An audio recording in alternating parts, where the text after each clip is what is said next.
Deuxième audience aujourd'hui d'un procès à haute valeur symbolique. Une quarantaine de militaires sont jugés dans l'affaire des viols de Minova. Des viols massifs commis en novembre 2012, il y a un an tout juste. 190 femmes ont porté plainte, des victimes traumatisées qu'il faut épauler et prendre en charge. Reportage à Minova justement, Mehdi Medel.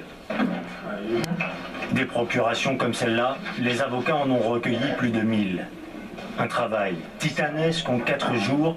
L'objectif pour ces avocats, mettre en condition certaines victimes appelées à témoigner à la barre. Nous devons prendre contact avec elles pour réévaluer exactement le préjudice qu'elles ont subi et éventuellement les préparer pour les prochains procès. Lourde tâche que de documenter 11 jours d'horreur, d'autant plus un an après les viols et les pillages. Maman Massika s'occupe depuis plus de 10 ans des femmes violées de leurs enfants. Elle les recueille, les nourrit, les écoute et leur donne la force pour porter plainte. Elle dit, n'ayez pas peur. Si on va vous tuer, moi aussi on va me tuer.